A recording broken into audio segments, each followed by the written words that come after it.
child labor. So the whole campaign itself is called as Open Your Eyes. So you have to open your eyes to the real reality of child labor. But we wanted this to be something that involves everybody and also the children. So we have included stories in the storytelling session that come from our own project areas and from the children's collectives. Just to give you a brief example of what a children's collective is. So wherever we work with our partners, we have children who come together themselves and talk about their issues. And trust you me, their issues are very different from what you would generally think, because we definitely belong to a different strata and sense of society. So their issues are much more basic about water and toilets in their government schools, those kind of issues. And they are a boisterous, vibrant lot. So a lot of those stories have been, Nisha and Deeptha, they both have put it together in their storytelling. So I hope you'll all enjoy, and I hope you'll take the message back that you all need to ensure that you all have zero tolerance to child labor. Good evening. Good evening. Always, always. Good evening. Good evening. Much better. Thank you so much. Right, so we're going to start off today's session with two stories. One is a folk tale, and it's coming to you all the way from Thailand, from Chiang Mai. This was narrated by a small boy to a soldier in the United States Army, and that's how it's come to us. It's a story about being free. It's a story about not having any restrictions. It's a story about living life. And that really is the essence of our meeting today. It's not just for children. We'd like everybody to join in. There are parts of the story that you're going to come in with a little song, and I'll tell you what that is. And I'd like everyone here to sing it with me. Yes? Yes. Yes. Okay. Right. Once upon a time, there was a hunter. He was the best hunter in the entire land. One day, he walked into the forest, and as he was walking, he heard a strange sound. It sounded something like this.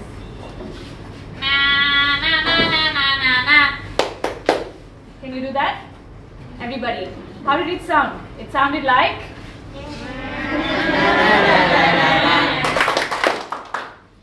It was the strangest, the ugliest sound he had ever heard. He walked into the jungle, deeper and deeper, in search of where the sound was coming from. And at one point, he reached a tree. He looked up, and he saw the most beautiful golden bird.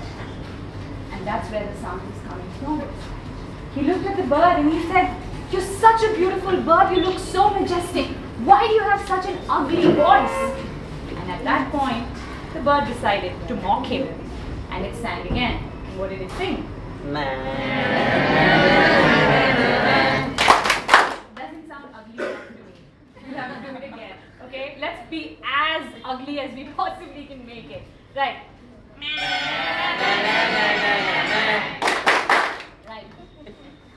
So the hunter said, "You're going to stop this now. I don't like this sound one bit. And you think you're mocking me? Look what I'm going to do to you."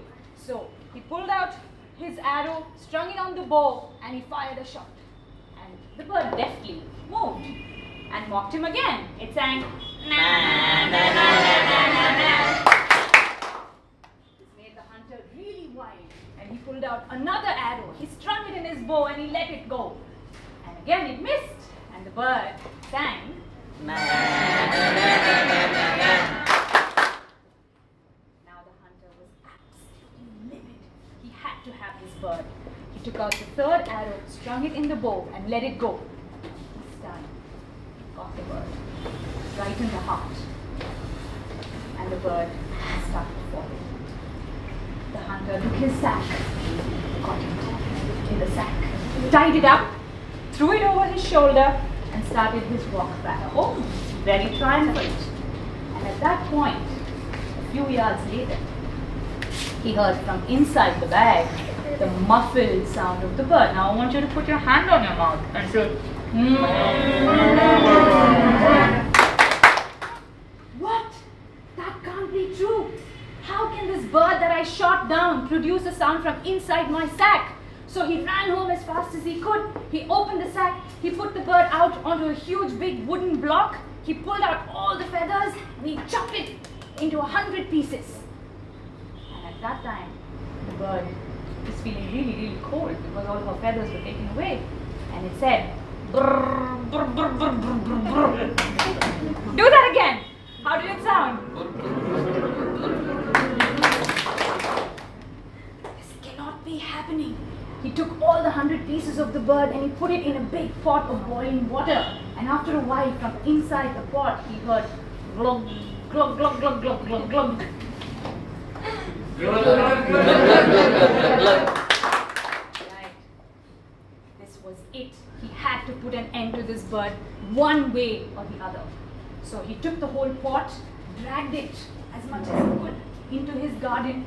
He dug a huge hole about, I don't know, 10 feet deep maybe, and he put this whole pot inside, covered up all the mud, and walked back down. And from inside the ground, he heard the sound again.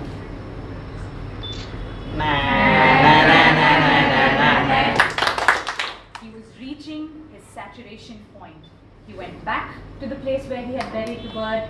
He dug it out again, and this time he had a huge big wooden box with him. He put all the 100 pieces of the bird inside, tied it up secure with a big fat rope. He fastened a huge stone to the other end of the rope. He dragged it to the river, and he dropped it splash right into the river. And he watched it go down and down and down. He waited and waited. There was no sound. Ah, finally, I've taught this bird a lesson. The bird that mocked me. This is what happens, he said, and went back home absolutely triumphant and happy about what he had done. So the box stayed there at the bottom of the river for 3 days. And on the 3rd day, by some stroke of luck, the rope got loose and the box floated and floated and floated up to the surface. And at that time, there were some kids who were playing by the banks of that river. And they noticed this beautiful golden box that was floating by. And as curious kids are, they removed the box to the bank, they opened it, and when they opened it, from inside the box flew out 100 golden birds, all of them singing.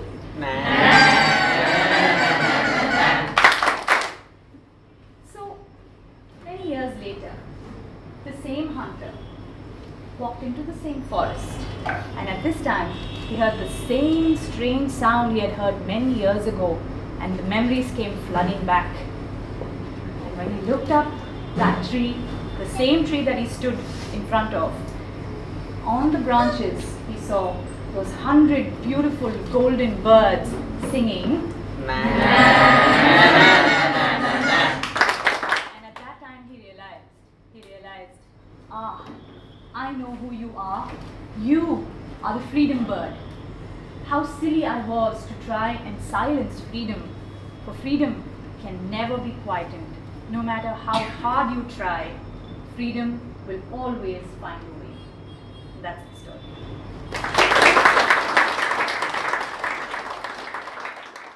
Yes. Right.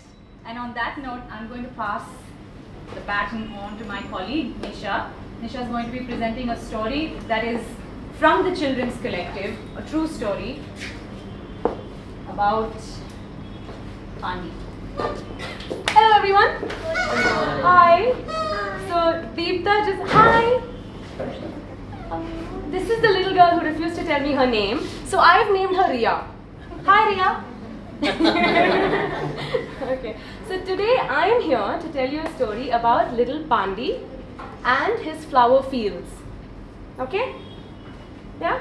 Okay. So this story does not start with once upon a time because it's happening now. It's happening today. Okay? So not once upon a time. It's 3 a.m. on a silent, starry night in a little village not very far from here. Most of the residents of the village were asleep, but there was a group of people who were slowly making their way, sleepy and tired, to a field of flowers that adorned the village.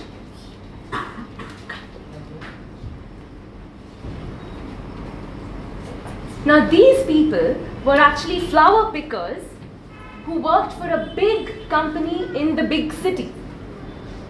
And amongst this group of people was Pandi, a 14-year-old boy, and his father, Chinnaswamy. Now Pandi worked hard in the fields halfway through his day. So from 3 a.m. in the morning right until 8 a.m. in the morning, he worked in these fields. Yeah? And what he did needed very nimble fingers. They needed small, nimble fingers. And they needed a focused attention that even adults weren't able to give. And here was this 14-year-old boy who was doing it, who was picking flowers with so much focused attention, using his little fingers. Yeah? It was really hard work. And he had to toil away for 6 hours in the morning, keeping hunger and sleep at bay. And Pandi hated flowers. He hated having to see the roses and the orchids and the gladioli every morning when he woke up. And he hated having to see it every night when he had to go to sleep. He hated being in a field of flowers. He hated its smell. Because all it reminded him was, it was about work that it reminded him of. He had to work so hard in these fields. Yeah? Now, after working for 6 hours in the morning, Pandi makes his way to school. Now, his school is a few villages away. And he doesn't have the luxury of a cycle or a school bus or a public bus even to take him there. He has to hitch a ride with whoever's going that way. Now, because he had to hitch a ride every day, what usually happened was he missed his first hour at school. Now, because he missed his first hour at school, he always felt miserable. His teachers didn't understand how hard he worked and how far he traveled from, so they would beat him, they would cane him and say, "You are late for school again. I'm going to teach you a lesson." And poor Pandi would feel miserable. His day started in school so terribly. He barely understood what was happening in his class because he just didn't have the time to study. And he would go back, and as soon as he reached his village, he would go back to the fields and work again till 8 p.m. Again, he would work till 8 p.m. And at 8 p.m. he would be so tired, he'd be weary to his bones, and he'd trudge back to his home. His mom would give him a nice warm bowl of rice. And as soon as he finished the last morsel, he would jump into bed because he was so tired. And he would sleep a dreamless sleep, a tired, dreamless sleep. So this is how Pandi's life was, day after day after day, until the results of his 9th standard exams were announced. Now Pandi was quite anxious about this day because he knew that he had fallen behind on his studies. And he was quite scared of what the results were going to be. But he hoped for a miracle. He said, "Please, if I can just pass." But that was not to be. And Pandi failed his 9th standard exams. He failed them. Now he was deeply disappointed. He was deeply disappointed. He wanted to do well in studies, yeah, but he just didn't have the time. And now his friends, they had passed the 9th standard and they moved on to the 10th standard, and they were very excited, about moving on to the 10th standard. But here was Pandi, who was very embarrassed about having to do his 9th standard with his juniors. Oh, how embarrassing. How can I face that the next day? So next day, Pandi, after his work at 8 a.m., decided to stay back in the fields and continue work. I may not be able to study very well, but I definitely can work harder and take care of my family better. So that's what Pandi said to himself, and he said, "I'm going to work harder and make money for my family because, well, I am not able to study." So Pandi, somewhere in his heart, he just gave up. And he said, "I'm not going to go to school, I'm just going to continue working." Now his parents, they were poor and they were happy because they were getting extra money, but his friends at the children's collective, they were upset and they wanted to speak to Pandi. They were worried for him. Imagine if he wasn't going to school, how was he going to take care of his future? So his friends decided they were going to come and speak to him. So Pandi's friends from the children's collective came over to his house and they said, look Pandi, listen to us, you have to be back in school. What will you do about, about taking care of your family as you grow up? You need a basic education. But Pandi just wouldn't listen. He was just too embarrassed about it and he said, no, don't speak to me about all that. I have work to do. So his friends at the collective went back, but they were still worried about him. So they decided we're going to give this one more chance, and they came back to Pandi's house, and this time they decided to speak to his parents. Yeah. So they spoke to his parents and they said, Chinnaswamy uncle, please can't you do something about this? We really want Pandi to get back to school. He really must study. What will happen to your family if Pandi doesn't study? So as much as Pandi's parents needed the money, they were also smart enough to know that without a basic education, Pandi's future is going to be very bad. Yeah? So after much discussion in the family, they decided that Pandi was going to be given 2 hours every day after school to finish his lessons. Yeah? So Pandi heard that and he said, okay, that's good. Now I'm going to get time to study and I will do better in my studies. So he went back to school. So initially the first day he was a little embarrassed. He said, oh, I have to stay with my juniors. Oh, I have to sit with my juniors. Oh my God, I'm supposed to be in 10th standard. But his juniors were very nice to him, and they were very supportive. So Pandi started feeling a little better about school. And all of that brings us to today. Now today is Pandi's 9th standard exams again.